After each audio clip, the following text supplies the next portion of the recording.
I cannot tell you my feelings when I found I could not see you before you left. Yet I expect you can realize them. I think when they had the opportunity, they loved being together. They were companions, true companions. They liked to be doing active things. Anytime they could, any chance they could, they'd go on a horseback ride together. Or if the weather was just right, they would get out in a sleigh. And I know that that brought them joy. If you want to know how much I want to see you, examine your feelings, how much you want to see me, and judge for yourself. I would gladly walk from here to you, barefoot and bareheaded and half-naked, to see you and think it great pleasure, and never count it toil. To think that the time that they spent together was always easy and smooth sailing is simply a naive concept.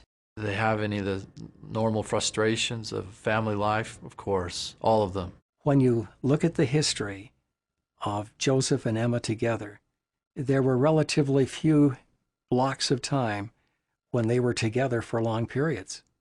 That simply didn't happen. Joseph was gone much of the time. Sometimes he was gone most of the time. Joseph carried a huge proportion of the responsibility for the church on his own shoulders. There were very few people he could really rely on. And this meant he had to travel to Missouri. He went to Canada, he went to Salem, Massachusetts, he went to Michigan. And not just for an overnight trip, but for months he would be gone. She has a lot of independence, and she had to. She had to be able to stand her ground because there was many times when Joseph was not around.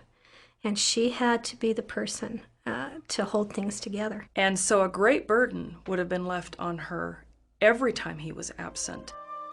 You may be astonished at my bad writing and incoherent manner, but you will pardon all when you reflect how hard it would be for you to write when your hands were stiffened with hard work and your heart convulsed with intense anxiety. But I hope there are better days to come to us yet. I am ever yours affectionately, Emma Smith. Most of the times she had to draw upon her own strengths in order to survive because he had to be somewhere else. Emma can manage accounts. She can manage boarders at the house. She can manage the children. She was the breadwinner. She was the housekeeper. She was the mother. She was the teacher of the children, the educator, the disciplinarian, the person who had to basically pack up and move the family when necessary. She bore the brunt of all of that. He has letter after letter written to Emma saying that he wishes that he could be home with her, that he's praying that the Lord gives her comfort and that the saints around her take care of her. I hope you will excuse me for writing this letter so soon after writing, for I feel as if I wanted to say something to you to comfort you in your peculiar trial and present affliction. I hope God will give you strength that you may not faint. I pray God to soften the hearts of those around you, to be kind to you, and take the burden off your shoulders as much as possible, and not afflict you. But the remarkable thing is, when he came back again, they picked up as if where they had left off from before. Throughout most of their life together, Emma really was his good friend. She cared about Joseph. She counseled with Joseph.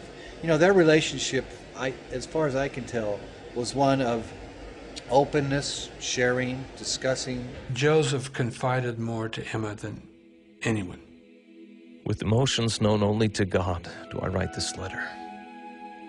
The contemplations of the mind under these circumstances defies the pen, or tongue, or angels to describe or paint to the human being who never experienced what we experience. Those letters speak of a married pair who are opening their hearts to one another in every way. And that kind of openness, where you just open your hearts to one another, that builds confidence and trust. I shall not attempt to write my feelings altogether, for the situation in which you are, the walls, bars and bolts, rolling rivers, running streams, rising hills, sinking valleys, and spreading prairies that separate us. and the cruel injustice that first cast you into prison and still holds you there. The love they felt seemed to reach beyond those challenges, and those spiritual convictions were surely what held them together when most marriages would have crumbled. As they both were trying to establish the church, as she was the support system and he was the prophet of God, even though there was massive trials and tribulation, I think when they were together, their association, they were happy and they were joyful. And it's because they were so solid in their relationship one with another. There was a time that Joseph was in prison and asked if she could bring blankets. That was the only thing he needed, and she wrote back sorrowing that she couldn't bring him any blankets because she only had the one for her and the children because everything else had been stolen by people that she thought had been friends.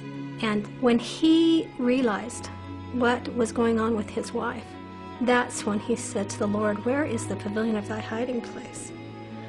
It wasn't his sacrifices, it wasn't his being in jail. It's when he learned what was going on with his wife that he really petitioned the Lord. And I think that shows you the great concern and love he had for her and for the children. My dear Emma, I think of you and the children continually. If I could tell you my tale, I think you would say it was altogether enough for once to gratify the malice of hell that I have suffered. I want to see little Frederick, Joseph, Julia, and Alexander, Joanna, and old Major. It would have been excruciatingly difficult to lose as many children as they lost. They had 11 children, 6 of whom had died. And Joseph helped her understand that the plan of salvation that had been unfolded to him helped her to know that nothing was final in this life. He was a great support to her in helping her know that she would have her children again.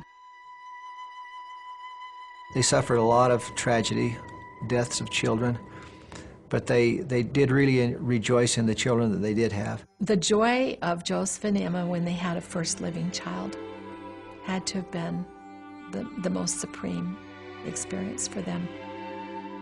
When they wrote back and forth to each other, one of the preoccupations of their letters is their children. Joseph's letters are filled with these little expressions of affection. Kiss their little cheeks, pat their heads, tell them to be good.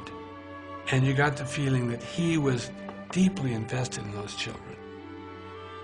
Oh God, grant that I may have the privilege of seeing once more my lovely family in the enjoyment of the sweets of liberty and social life.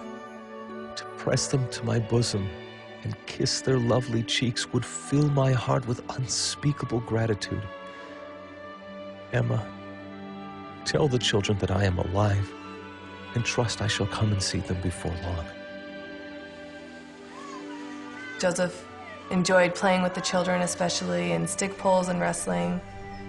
In fact, Joseph was sometimes reprimanded for being too playful and that he wasn't somber and serious enough for a prophet. There's a story of one occasion when Joseph excused himself from the gentleman that he was having meetings with and went out and slid on the ice with his children.